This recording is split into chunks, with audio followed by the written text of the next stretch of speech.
I was 8 hours into a 12-hour shift when it happened. Just me and Noah in the climate-controlled room at Creech, staring at screens and operating our MQ-9 Reaper. We called it the flying coffin because that's what it looked like. A big gray box with wings that carried Hellfire missiles instead of dead people. "Got new coordinates coming in," Noah said, not looking up from his station. His voice always got higher when we were tracking something. Shifting east by about 2 clicks. I adjusted our flight path, fingers moving over the controls like I'd done 1,000 times before. The drone banked slightly, its camera feed staying stable on my monitor. "Confirmed. Heading 0905, I said. "Altitude holding at 22,000 feet, Noah nodded, tapping something into his system. "Command wants us to check out some heat signatures moving along that ridge." He pointed at a cluster of bright spots on the thermal imaging display. I zoomed in, adjusting the camera to get a better look. 5 signatures moving together across rocky terrain. Something about their movement pattern caught my attention right away. "You seeing this?" I asked. "Yeah. What are they doing?" Noah leaned forward, squinting through his glasses. The heat signatures weren't moving like people. People walk upright, arms swinging, legs moving in alternating patterns. These figures, they moved different. Lower to the ground, almost like insects. Their movements were jerky, unnatural. They'd stop suddenly, then dart forward with weird precision. "Can you enhance that?" Noah asked, tapping his pen against his clipboard. I adjusted the camera settings, trying to get a clearer image through the dust and heat haze. "They're not walking right. Look at how they're moving." Noah frowned. "Yeah, that's weird. Maybe they're injured." "All 5 of them?" I shook my head. "And they're moving too fast for injured people." I kept watching, trying to make sense of what I was seeing. The figures stopped, then spread out in a pattern. Not random, deliberate. The radio crackled. "Reaper 27, this is Command. Colonel Foster speaking." The colonel's voice was always flat, like he practiced sounding bored. "Copy, Command," I responded. "Those heat signatures are confirmed hostiles. You are authorized to engage when ready. Repeat, you are authorized to engage." Noah glanced at me, then back at his screen. "Copy that, Command. Preparing to engage." Something didn't feel right. I zoomed in further, trying to get visual confirmation. The dust was thick, but I could make out shapes moving. Not normal shapes. They weren't carrying weapons I could see, and their proportions were off. "Noah, are you seeing this?" I asked. Before he could answer, the 5 figures suddenly stopped moving. Then, with precise coordination that made the hair on my neck stand up, they arranged themselves in a perfect pentagon formation. "What the hell are they doing?" Noah whispered. I hesitated, my hand hovering over the weapon system controls. "Command requesting visual confirmation on targets. Movement patterns are unusual." The radio crackled again. "Reaper 27, this is Colonel Foster. Your orders are clear. Those are confirmed hostiles. Engage now." Noah looked at me. "Orders are orders, Frankie." I took a deep breath and activated the targeting system. The computer locked onto the center of the pentagon formation. The figures hadn't moved an inch since forming their pattern. It was like they were waiting. "Weapon armed," I said, "releasing safety." My finger hovered over the trigger. Something about this felt wrong. Military targets don't stand in geometric formations. They don't move like insects. "Frankie," Noah said quietly, "we need to engage." I pressed the button. The missile launched from the Reaper with a slight dip in altitude that I corrected automatically. On the screen, I watched the missile's trajectory, a perfect line toward the targets. The impact came with a flash of light that temporarily washed out the thermal imaging. "Direct hit," Noah said, making a note on his clipboard. When the dust cleared enough for the cameras to pick up the scene again, I adjusted the view. 4 heat signatures were scattered across the ground, cooling rapidly. But the fifth figure was standing perfectly erect exactly where it had been before the strike. No sign of damage, no movement. "That's impossible," I said, leaning closer to the screen. "That's a direct hit." Noah was tapping frantically on his keyboard. "Maybe it's a glitch in the thermal." I switched to standard visual. The figure was still there, standing amid the smoking crater. And then it moved. Not like a person, not like anything I'd ever seen. It crossed 30 meters in under a second, moving with impossible speed directly beneath our drone, 17,000 feet below. "What the fuck was that?" Noah's voice cracked. "Did you see?" "I'm zooming in," I said, hands shaking slightly as I adjusted the camera. The figure stopped.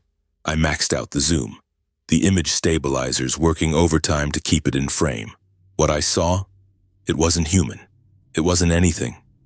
The creature, because I couldn't call it a person, was a writhing mass of what looked like teeth and eyes. No face, no recognizable pattern to its features. Just openings that might have been mouths and gleaming wet surfaces that reflected light like eyes, all shifting and rearranging constantly. "Oh God," Noah whispered. "What is that?" As if it heard him, the creature stopped moving. Then it tilted what might have been its head up toward our camera, 17,000 feet up, and somehow it knew exactly where we were. It looked directly into the camera. I felt it looking at me through the screen. Then it leaped. The distance was impossible. No living thing could jump that high. But on my screen, the creature grew larger, coming toward us with frightening speed. "It can't," Noah started to say. The camera filled with rows of teeth, not human teeth, hundreds of them arranged in circular patterns opening wide. Then the feed went black. Alarms blared throughout the control room. Red emergency lights flashed on and off. People were shouting. Someone behind me was on the radio yelling about losing contact with the drone. I couldn't move. My hands were frozen on the controls, still trying to operate a drone that no longer existed. "We need to file a report," someone was saying. "Where's the incident log?" Noah grabbed my arm, his face pale. "We need to go. Now." "We can't leave," I said automatically. "Regulations state—" "Fuck regulations!" Noah yanked me from my chair with surprising strength. "Did you see that thing? Did you see what it did?" The control room was in chaos. Technicians running back and forth, officers shouting into phones, computer screens flashing warning messages. I let Noah pull me toward the door. We were abandoning our posts, violating at least 6 different regulations. But all I could think about was those rows of teeth and the way that thing had looked directly at me through 17,000 feet of empty air. We ran. Noah fumbled with his keys, dropped them, picked them up with shaking hands. "What the hell was that thing?" he kept saying. "What the hell was that thing?" I couldn't answer. Noah drove me home. We didn't talk much. What was there to say? I didn't sleep that night, just sat on my couch with all the lights on, jumping at every sound. Around 5 in the morning, my phone buzzed. A text from Colonel Foster. "My office, 0800 hours. That was it. No explanation. But I knew. I showed up 15 minutes early, habit from basic training. The secretary nodded at Foster's door. "He's expecting you." I knocked twice, heard Foster bark enter, and walked into the room. Noah was already there, sitting stiffly in one of the chairs facing Foster's desk. There was another guy I didn't recognize standing off to the side, tall, serious looking. Crew cut, black suit instead of uniform. "Airman Brewer," Foster said, not looking up from his paperwork. "Sit down." I sat. The office felt too small suddenly. The guy in the suit watched me without blinking. "This is Security Specialist Salazar," Foster said, finally looking up. His face gave away nothing. "He's here to help us clear up some paperwork regarding yesterday's operation." Salazar nodded at me, didn't smile, didn't speak. Foster slid a folder across his desk. "We've reviewed the mission logs. At 22:17 hours, your drone targeted what has now been confirmed as a civilian wedding celebration. 23 casualties." I blinked. Felt like I'd been punched. "Sir, that's not—" "The missile was deployed under your authorization, Airman," Foster cut me off. "The logs confirm this. But sir, those weren't people. They weren't moving like people, and one of them survived the hit. It jumped up and attacked the drone. You saw the feed." "The feed became corrupted," Salazar said. First time he'd spoken. His voice was flat, emotionless. "Technical malfunction, not uncommon with the MQ-9s when operating in mountainous regions." I looked at Noah. He was staring straight ahead, face completely blank. "Sir, with all due respect, we both saw what happened," I said, pointing between me and Noah. "Those weren't people. And that thing, whatever it was, it looked right at us through the camera before it attacked." Foster's expression didn't change. "Airman, you've been working long shifts. The human mind can play tricks when fatigued. What you saw was a technical glitch followed by signal loss when the drone malfunctioned." But there's no but here, Airman." Foster's voice hardened. "What happened is clear. Your drone targeted civilians. 23 dead. A wedding party." Salazar stepped forward and placed several documents on the desk. "These are the official incident reports. They need your signatures." I picked up the papers, started reading. My stomach turned. Every detail was wrong. They described a completely different mission. Said we'd misidentified a wedding gathering as insurgents. Said the drone had experienced technical failure after the missile strike. No mention of the thing that survived. No mention of the teeth. No mention of it looking right at us. "I can't sign this," I said, putting the papers down. "This isn't what happened." Salazar stepped closer. "Airman, let me be clear about something. You and Airman Hoffman abandoned your post during active operations last night. That's a serious offense. Because that thing destroyed our drone." "What I see," Salazar continued like I hadn't spoken, "are 2 drone operators who made a tragic error, panicked, and fled their stations.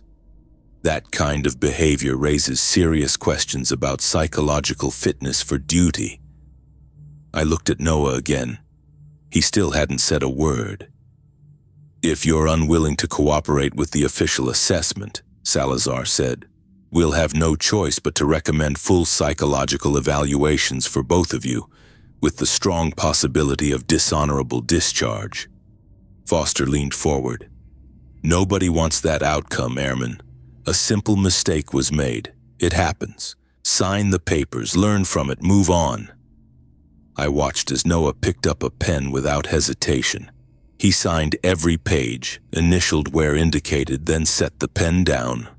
Never once looked at me. Salazar pushed the papers toward me next. The pen felt heavy in my hand.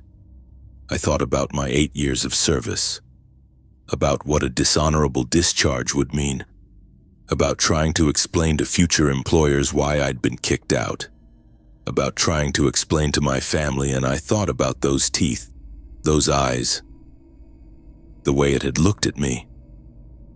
"You didn't see it?" I asked Foster one last time. "You were watching the same feed. You saw it survive the hit. You saw it jump." Foster's face remained completely neutral. "Sign the papers, Airman." My hand shook as I signed. Each signature felt like betrayal, but I did it. All of them. When I finished, Salazar collected the documents without a word. "Report to Dr. Dominguez at 1400 hours for your regular check-in," Foster said. That's all. Noah left without looking at me. I followed a minute later, feeling hollow inside. The next day, Dr. Dominguez listened to my required report with a neutral expression. I told her the official version, the one I'd signed my name to, not what I'd actually seen. She nodded, made notes, then doubled my medication. I saw her write increased paranoid ideation in my file when she thought I wasn't looking. The pills made everything foggy, distant. I moved through the next 14 months of my service like I was underwater. Operating drones felt mechanical now. I did what I was told, followed orders, didn't ask questions. At night, things were harder. I'd catch Noah staring at the monitors with obvious dread during operations. His eyes would dart to the corners of the screen like he was expecting something to appear. Sometimes he'd flinch for no reason. We never talked about that night, not once. But after a few weeks, we both requested separate shifts whenever possible. Command approved without questions. I tried not to think about what we'd seen. Tried to convince myself it was just a glitch, like they said. But the nightmares didn't stop, always the same, teeth and eyes arranged in impossible configurations, always staring directly at me. Sometimes I'd wake up convinced it was in my room watching me. The meds helped dull the fear but never erased it. I felt trapped between what I knew I'd seen and what the military had decided happened. Between the truth and the story they needed to tell. Between my own memory and my growing uncertainty about whether I could trust it. So I followed protocol, did my job, kept my mouth shut, counted down the days until my discharge. At night, though, alone in my room, I'd sometimes whisper to myself, I saw it. It was real. Just to hear someone say it out loud, even if it was only me. I got out of the military 2 years after that night. Took an IT job in Portland at Carroll Technology Partners. Figured computers made sense. They follow rules, do what they're told. No surprises. My boss Danielle was decent about the whole veteran thing. First day, she showed me around, introduced me to everyone, then took me back to her office. Your resume says you worked on military networks, she said, leaning against her desk. That's exactly what we needed. Yeah, I did security monitoring mostly, some systems maintenance. She nodded, tapped her pen on a notepad. Your references mentioned you might need some schedule flexibility for appointments. I shifted in my chair. Hadn't expected her to bring that up right away. I see a therapist twice a week. VA recommended. Not a problem. She smiled, but not in that fake way people do when they're uncomfortable. Just block it in the team calendar, we can work around it. And that was it. No questions about what happened over there, no awkward thank you for your service speech. Just accommodation without making it weird. I started therapy with Dr. Stewart that same week. Nice enough guy with a quiet office and those noise machines in the hallway so nobody could hear us talking. He asked a lot about my time in service, my transition back to civilian life, how I was sleeping. I told him about the anxiety, the insomnia, the way I'd sometimes freeze up for no reason. But I never told him about what we saw that night. What that thing looked like when it stared at us through the camera, the way it moved. How nobody would admit it happened. There was an incident, was all I'd say. Can't really talk about it, classified. He'd nod, make a note, and try another angle. Can you tell me how it made you feel without discussing the details? I'd give him something vague about guilt or fear or anger. Enough to keep the sessions going, to get my prescription refilled. The meds helped with the worst of it. Took the edge off so I could function, go to work, act like a normal person. 6 months into civilian life, I got a call from a number I didn't recognize. Almost didn't answer it. Is this Franklin Brewer? A woman's voice, thick like she'd been crying. Yeah, who's this? Irene Hoffman, Noah's sister. My stomach dropped. I hadn't talked to Noah since we both left the service. We'd gone our separate ways, avoided each other those last months on base. Noah's dead, she said before I could ask why she was calling. He killed himself 3 days ago. I sat down hard on my couch. What? They found him in his apartment. Her voice cracked. He left a note. Most of it was personal stuff to the family, but there was a part. She paused. There was a part about you. My mouth went dry. What did it say? It said, "Tell Frankie I couldn't keep pretending anymore. The things we saw that they made us deny, they're real. I'm sorry." I couldn't speak. My free hand gripped the arm of the couch so tight my knuckles went white. I don't understand what he meant, Irene continued. I tried asking the military, but they sent some officials to collect the note, said it was classified for national security reasons. She took a shaky breath. What did you two see, Frankie? What were they making you deny? I can't. I shouldn't talk about it. My voice sounded distant in my own ears. Please, my brother is dead. I'm sorry, Irene, I really am, but I can't. After we hung up, I sat in the dark for hours. So Noah couldn't take it anymore. Couldn't live with what we'd seen, what we'd been forced to deny. And now he was gone, and his note had been classified, erased like everything else from that night. It wasn't just in my head. Noah saw it too. Noah remembered it too. The thing with all those teeth, the way it looked right at us, it was real. I started having panic attacks after that. Bad ones that left me curled up on the floor of my apartment bathroom, gasping for air. Dr. Stewart adjusted my medication, suggested I try a support group. Said isolation was making everything worse. The group met Wednesday nights in a church basement downtown. 15 or so vets sitting in a circle talking about coming home, about nightmares and jobs and family who didn't understand. I didn't say much those first few weeks, just listened. There was this woman there, Eliana. Dark hair, usually pulled back, quiet but steady. She'd talk about her brother Oscar, who'd done 2 tours in Afghanistan, how he struggled after coming back. She wasn't a vet herself, just trying to understand what her brother was going through.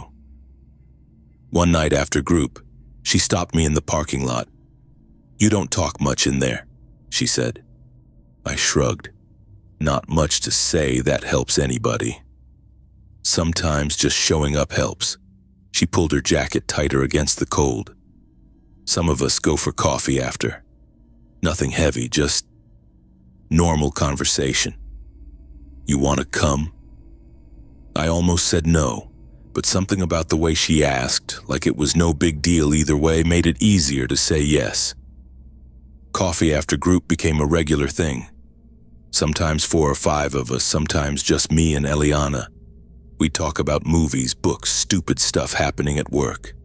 Normal things that had nothing to do with what we'd seen or done in service. She never pushed for details about my time in the military, and I appreciated that. 3 months after we met, she invited me over for dinner. She made pasta, nothing fancy. We sat on her couch afterwards, some movie playing that neither of us was really watching. "My brother used to wake up screaming," she said suddenly. "He'd call me at 3 in the morning just to hear someone's voice, to know he wasn't alone." I nodded, not sure what to say. "You remind me of him sometimes," she continued. "The way you go quiet like you're somewhere else." "Sorry." "Don't be." She turned to face me. "I just want you to know you can call me anytime, if you need someone to talk to." Something broke open in my chest then. Not all the way. I couldn't tell her everything, but enough that I reached for her hand. She laced her fingers through mine, and we sat like that until the movie ended. Things with Eliana developed slowly. Neither of us rushed it. I'd go to her place for dinner, she'd come to mine. We'd watch movies, take walks, do normal couple things. Sometimes I'd stay the night, sometimes not, depending on how bad the nightmares were. She never complained when I'd wake up gasping or when I'd get up to check the locks 3 or 4 times. The nightmares never stopped, though. I'd see that thing looking at us through the camera, all those circular rows of teeth, the way it moved so fast.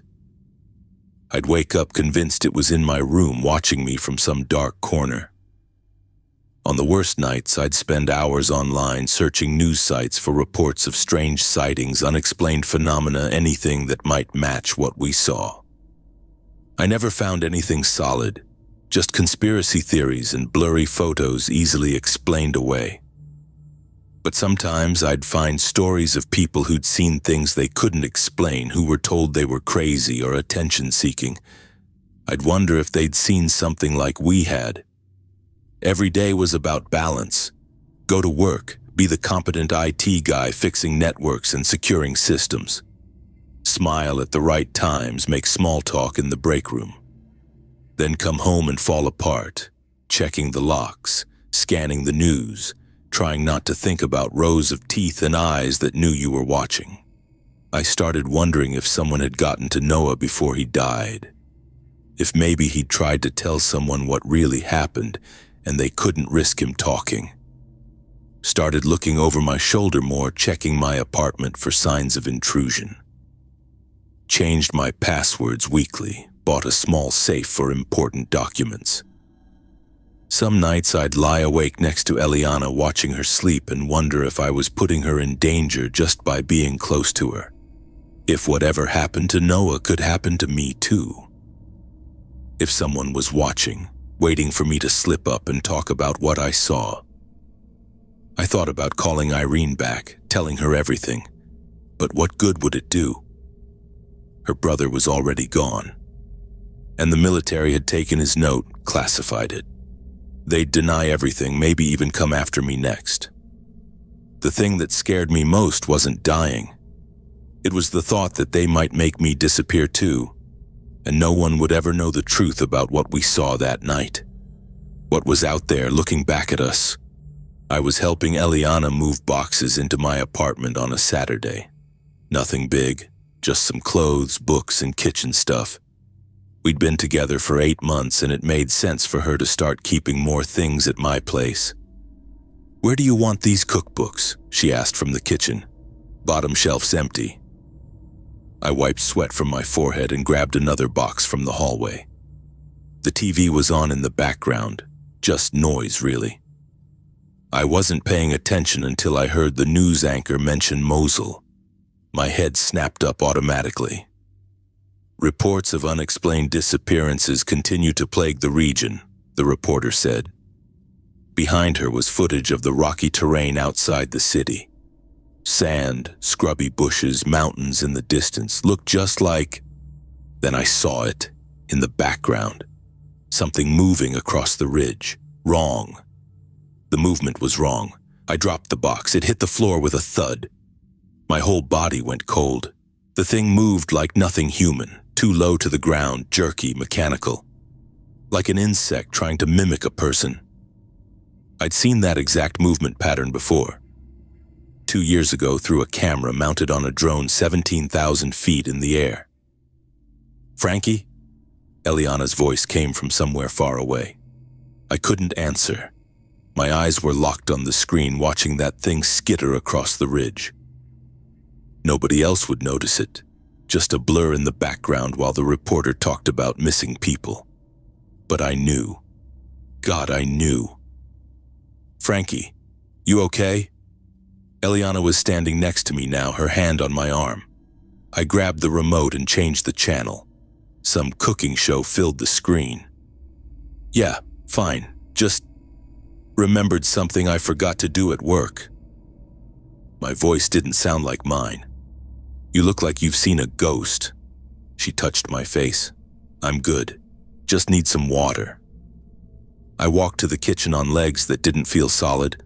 My hands shook as I filled a glass. We finished moving her stuff in, but I wasn't really there anymore. My mind kept replaying that footage, the movement, the way it skittered across the ridge, same as before, exactly the same. That night I couldn't sleep. Eliana dozed next to me while I stared at the ceiling. Around 2 in the morning, I carefully got up and went to my desk in the living room. I opened my laptop and started searching. Disappearances near Mosul. Missing persons Iraq. Unexplained incidents Mosul region. Dozens of news stories popped up. Local people vanishing. Military patrols finding abandoned vehicles. Search parties finding nothing. I dug deeper, found message boards where people shared conspiracy theories. Most of it was garbage. The usual alien abduction stuff, government experiments gone wrong, ISIS activity. But then I found a thread titled "What I Saw Outside Mosul." The post was from a contractor who'd been working security for an oil company. He wrote about patrolling the perimeter one night and seeing something moving wrong across the rocky terrain. "It didn't walk right," he wrote. "Too many joints or something. And when I shined my light on it, I swear to God it had too many eyes. Just wrong. All wrong." My heart hammered in my chest. I scrolled through the comments. "Saw something similar near Kirkuk," someone replied. "Like it was wearing human skin that didn't fit right." Another comment. "My brother was stationed there. Said his unit encountered something they couldn't explain. 3 men disappeared. Military classified everything." I kept searching, going deeper into forums and sites I'd never heard of. 4 hours passed. The sky started getting light outside. I found the news report from earlier and downloaded the video. Pulled it into a video editing program I use sometimes for work. Slowed it down, went frame by frame through the background footage. There, a blur on the ridge. I zoomed in, enhanced it as much as I could. The image was grainy, pixelated, but I could see enough. Not human, not even close, a mass of something with too many limbs. And what might have been a head tilted at an impossible angle, just like what we saw through the drone camera, what we were ordered to deny. What I'd been trying to convince myself was just PTSD or medication side effects. I sat back, my shirt soaked with sweat. I thought about calling Colonel Foster, or maybe Dr. Dominguez. But what would I say? "Hey, remember that thing you made me deny seeing? It's on the news now." They'd say I was having a relapse, increase my meds, maybe even have me committed, or worse, make me disappear like they might have done to Noah. Noah. I suddenly remembered something Irene had said when she called about his suicide, that he'd been researching something obsessively in the weeks before he died. I opened a new search window. Noah Hoffman research before death. Nothing useful came up. I tried different combinations of keywords. Finally, I found an article about military personnel who died by suicide. Noah was mentioned briefly. The article said his sister reported he'd been investigating unexplained phenomena in conflict zones before his death. He knew. He'd been looking for the same thing I just found. My hands trembled as I printed everything, the news articles, forum posts, screenshots of the enhanced video frames. I put it all in a folder and hid it inside an old computer case in my closet. Then I deleted my search history, cleared my browser cache, and shut down my laptop. The sun was fully up now. I heard Eliana stirring in the bedroom. I went to the bathroom, splashed cold water on my face, and stared at my reflection. I looked terrible, pale, with dark circles under my eyes. When I came out, Eliana was standing in the hallway. "Frankie, have you been up all night?" Her eyes widened when she saw me. "You're sweating and shaking. What's wrong?" I opened my mouth to give her some excuse, but nothing came out. The weight of carrying this secret for 2 years suddenly felt too heavy. "I need to tell you something," I said. "Something that happened when I was still in the service. Something I was ordered to deny." She led me to the couch, sat beside me, holding my hand. I told her everything. The drone operation, the 5 figures moving wrong, being ordered to fire, the one that survived, that looked up at us somehow. The teeth, the eyes, the cover-up, Noah's suicide.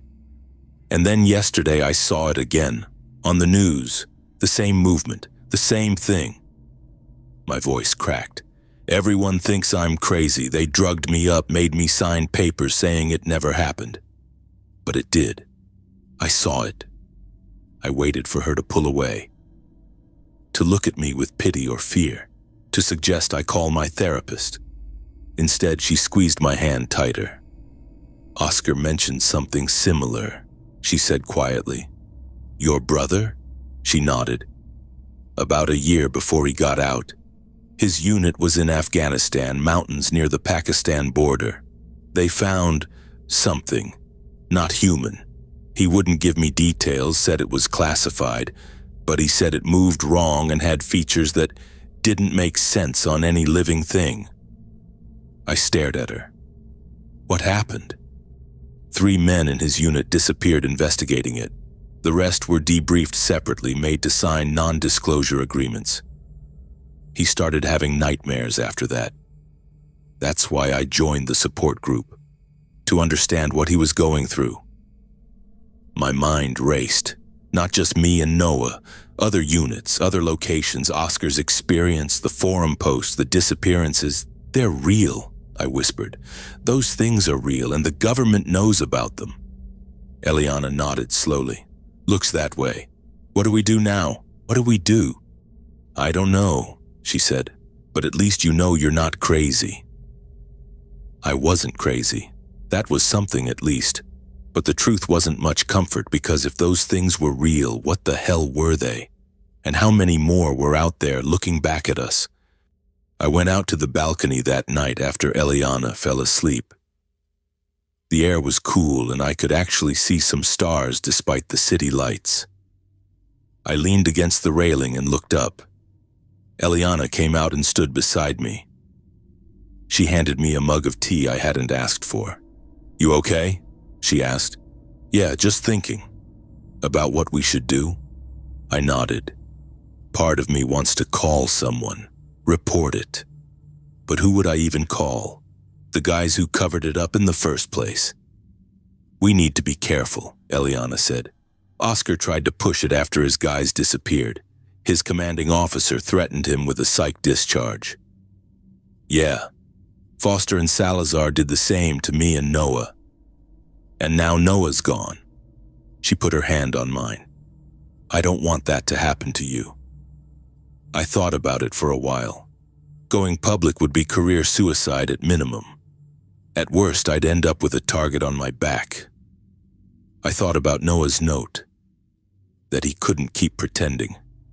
Maybe he'd tried to tell someone. Maybe that's what pushed him over the edge. I'm not going public, I said finally. And I'm not calling anyone military. Not worth it. Are you sure? Yeah, what would I even say? Hey, I saw a monster through a drone camera that you made me sign papers saying never existed? They'd laugh me out of the room, or worse. What about a reporter or something? I shook my head. No evidence except what we printed. They'd need more than that, and I don't want anyone looking into me too closely. We stood there a while longer, just watching the sky. It felt good having someone who believed me, someone who understood. The next morning, I called Dr. Stewart's office and scheduled an appointment for the following day. I hadn't seen him in almost a month. I figured it was time to go back. When I got there, his office was the same as always, leather couch, bookshelf, that stupid plant in the corner that never seemed to grow. Franklin, he said when I sat down. It's been a while. How are you doing? Better, I think. I meant it too. The medication is still working for you? Yeah, it helps. Any more episodes? Panic attacks? Insomnia? Some insomnia, I admitted, but not as bad. He made a note. And what about the classified incident you mentioned before, the one you can't discuss fully? I'd thought about what I would tell him. I couldn't say everything. Didn't want to risk him thinking I was delusional. But I could say more than before. I've made peace with it, I said. I know what I saw, even if I can't talk about it. That's progress. What changed? I met someone. She understands. Her brother went through something similar. Dr. Stewart raised his eyebrows. The woman you mentioned before? Eliana? Yeah, she moved in. That's a big step. It feels right. We talked for the rest of the session about my relationship, about work, about normal stuff. I still edited the truth, still kept the biggest parts to myself. But it didn't feel like lying anymore. Just privacy. And for the first time since that night at Creech, I walked out of therapy feeling like I wasn't broken, just carrying something heavy. Eliana and I fell into a routine over the next few weeks. She'd get up early for her marketing job. I'd make coffee before heading to my IT gig. We'd text during the day, make dinner together, watch shows. Normal stuff. Sometimes we'd talk about it, the things we'd seen, what her brother had told her. But mostly we just lived. It was nice having someone who knew everything and stayed anyway. I've never had this before, she told me one night. We were on the couch, her head on my shoulder, some movie playing that neither of us was really watching. Had what? Someone who knows everything, who I don't have to filter around. I knew what she meant. With other people, I was always careful. Always watching what I said, making sure I didn't sound crazy. With her, I could just be. Me neither, I said. Work helped keep me grounded. Danielle still gave me the easier tickets most days, but I was handling more complex stuff too. Server migrations, network issues, it kept my mind busy, which was good. You seem better lately, Danielle said one day after a meeting. More present. Yeah, things are good, she smiled. I'm glad. That woman of yours is good for you. She was right. Having Eliana around made everything easier. Not just because she believed me, but because she understood what it was like to carry something heavy. Her brother's struggles had prepared her for mine. I was still careful, though. I never looked at screens for too long, always glanced away from news reports showing certain regions. I set up alerts for news from Mosul and other places where sightings had been reported, but I didn't obsess over them. Some nights I'd think about Noah, about how he didn't have anyone who believed him, about how alone he must have felt at the end. I wished I'd reached out more after we both got out. Maybe if he'd had someone to talk to, someone who understood, he wouldn't have done it. I tried calling his sister Irene once, but hung up before it connected. What would I even say to her? The truth would just sound crazy and anything else would be a lie. So I left it alone. But I thought about him. The folder of evidence stayed locked in my safe. I didn't look at it much, didn't need to. I knew what was in there. Having it was enough, proof that I wasn't making things up, that what I saw was real. Sometimes I'd think about burning it all, but I never did. It felt important to keep it, even if no one else ever saw it. One night, Eliana found me standing in front of the open safe, staring at the folder. You okay? She asked. Yeah, just making sure it's still there. She came over and put her arms around me from behind. It's not going anywhere. I know, it's stupid. It's not stupid, it's proof. I closed the safe and turned around to face her. I don't think we're ever going to get official validation for this. You know that, right? No one's ever going to admit what these things are. I know, but we know that's what matters. She was right. Sharing the burden with her had changed everything. I still had nightmares sometimes. Still checked the locks twice before bed. Still got jumpy when the internet cut out unexpectedly. But it didn't control me anymore. Thanks, I said, for believing me. Thanks for trusting me enough to tell me. We went to bed, and I slept through the night.